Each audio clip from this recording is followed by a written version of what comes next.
चुड़ैल का कहर भाग 1 में आप सभी लोगों का स्वागत है। अगर चैनल पर नए हो तो वीडियो को लाइक करके चैनल को सब्सक्राइब कर लीजिए। यह एक दिल दहला देने वाली घटना है, तो गाइस वीडियो शुरू करते हैं। आज की दुनिया में किसी समझदार व्यक्ति से किसी भूत प्रेत चुड़ैल डायन के विषय में बात करो तो वह आपको पागल बोलेगा। वही दूसरी तरफ किसी ऐसे शख्स से पूछे जो ऐसे हालतों से गुजर चुका हो, तो वह आपको अपने और उस खौफनाक घटना के अनुभव को बड़ी ही बेताबी से आपको बताएगा। यकीन मानिए, आज भी इन आत्माओं का वर्चस्व कायम है। बस अंतर इतना रह गया है कि आप शहर के दूरस्थ इलाकों जहां आवाजाही कम हुआ, बाग बगीचे, बांसवाड़ी, नहर के पुलिया के पास, पीपल के पेड़ के पास आज भी अपनी अधिपत जमा कर बैठे हुए हैं। जयंत कुमार 20 वर्ष का नवयुवक है और शारीरिक रूप से पतला है, लेकिन कमजोर नहीं है। इसकी हाइट 5 फुट 3 इंच की औसतन ऊंचाई थी। इसके परिवार ने इसे स्नेह से जय पुकारते थे। वह इसके जिगरी दोस्त इसे यंत्र से नाम से चिढ़ाते थे। इसके गांव का नाम अनरद है, जो उत्तर प्रदेश राज्य के मिर्जापुर जिले में पड़ता है। इसके गांव में किसी अहम बात यह है कि यह शहर को कोसों दूर है। यह मिर्जापुर से 45 किलोमीटर की दूरी पर है। यहाँ के लोगों को किसी भी तरह का तनाव नहीं था। सभी अपने जीवन में खुशहाली से बिता रहे थे। यह बात लगभग 5 वर्ष पुरानी है। अनिल कुमार अपनी आज शादी थी, जो कि आज शाम 7 बजे अनरद गांव से 32 किलोमीटर दूर मंदीपुर की बाराती जानी थी। अनिल कुमार, राजीव रंजन और जयंत तीनों से पिछले वर्ष की स्नातक तक की पढ़ाई एक साथ पूरी की थी। तीनों एक ही गांव के थे, इस वजह से घनिष्ठता थी। जयंत बारात में जाने के लिए कपड़े इस्त्री कर रहा था। तभी उसका मित्र राजीव रंजन जयंत के घर आ गया और बोला, क्यों हीरो, हो गई तैयारी? यह सुनते ही जयंत स्त्री को दीवार पर के सहारे रखते हुए कहा, कैसी तैयारी? अरे शाम को बारात में चलना है या नहीं? जयंत बोला, अभी शाम होने को बहुत वक्त है। राजीव रंजन, मेरी समझ में नहीं आ रहा कैसे चले। जयंत बोला, मैं भी तो यही सोच रहा हूँ, क्योंकि कल सुबह जल्दी ही आना है। राजीव रंजन, इसमें इतनी सोचने वाली क्या बात है? शाम को बारात तेरी बाइक से ही चल देंगे। जयंत, चल तो लेंगे, लेकिन मेरी बाइक में बस पेट्रोल पंप तक जाने का ही पेट्रोल होगा। राजीव रंजन, देख फिर क्यों न ऐसा करे कि बाइक से ही दोनों चलते हैं और पेट्रोल की कीमत दोनों आधे आधी कर लेंगे। जयंत बोला, हाँ यह उपाय सही रहेगा, क्योंकि कल मेरा जल्दी आना ज़्यादा जरूरी भी है। यह सुनने के बाद उसने 50 रुपये का नोट उसे थमाया और उसने वह अपने पास सुरक्षित रख लिया। फिर थोड़ी ही देर में वह भी कुछ आवश्यक काम का हवाला देते हुए वहां से चलता बना। उसने बताए हुए योजना के अनुसार जयंत ठीक शाम 7 बजे उसके घर पहुंच जाता है। जयंत उसको वहां से पाकर हर्षप्रसन्न रह जाता है। उसके घर वालों ने पूछने पर पता लगता है कि वह अभी थोड़ी देर पहले गांव का ही कोई व्यक्ति आया था। शायद वह उसी के साथ लगभग आधे घंटे पहले बाराती के लिए निकल गया होगा। जयंत जेब से मोबाइल निकालकर उसको कॉल लगाता है तो उसका नंबर आउट ऑफ नेटवर्क बताता है। जयंत 2-3 बार कोशिश करता है और सींचकर मोबाइल जेल में डाल लेता है और उसी कोसता है, यह राजीव रंजन है या कोई दंत मंजन? जब इसे कहा था कि ठीक 7 बजे चलना है, तो यह किसके साथ चल गया है? उसे यदि जाना ही था तो वह कम से कम बता देना चाहिए था। ऊपर से उसका नंबर भी नहीं लग रहा है। यह कहते हुए उसने बाइक की चाबी घुमाई और कलाई घुमा के उसी वक्त तो घड़ी 8 बजने का इशारा कर रही थी। उसने बाइक स्टार्ट करके लेकिन अंदर की मंदीपुर अपनी दुफैया से ही निकल पड़ा।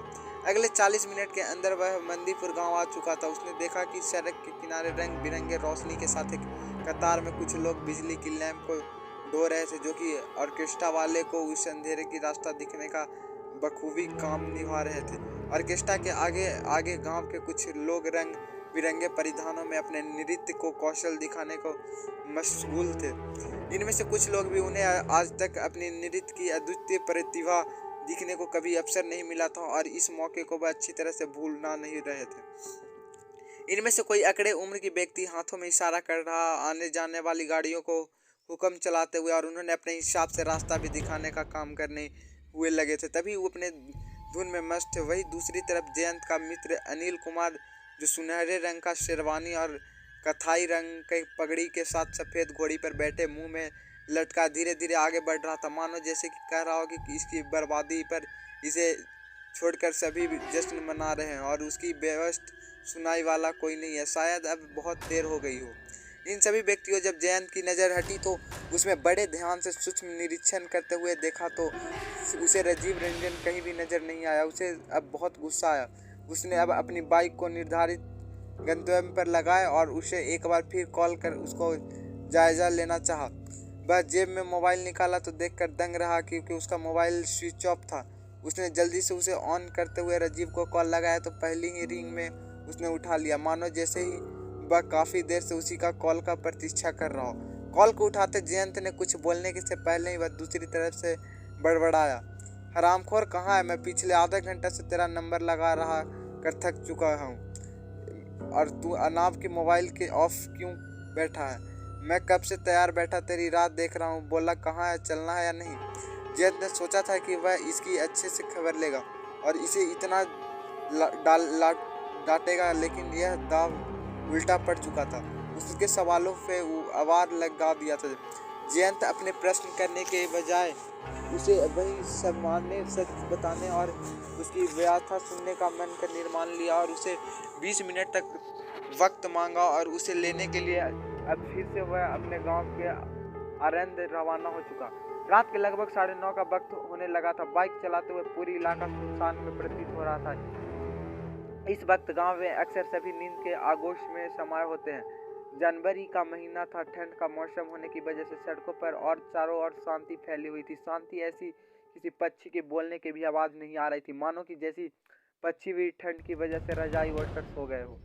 जयंत अपनी बाइक से लगभग काफी तेज गति से चल रहा था, क्योंकि वह जल्द से जल्द अपने गांव अरंडे पहुंचकर राजीव के साथ वापस बारात में शामिल होना चाहता था। सड़क बिल्कुल सुनसान थी। रास्ते बहुत ही कम घर थे, न कि मात्रा में, एवं रास्ते में सिर्फ हल्की ठंडी ठंडी हवा का अनुभव हो रहा था। अचानक जयंत को रास्ते में एक आकृति सी दिखी जो तेज दौड़कर रास्ते के पार कर लेना चाह रही थी।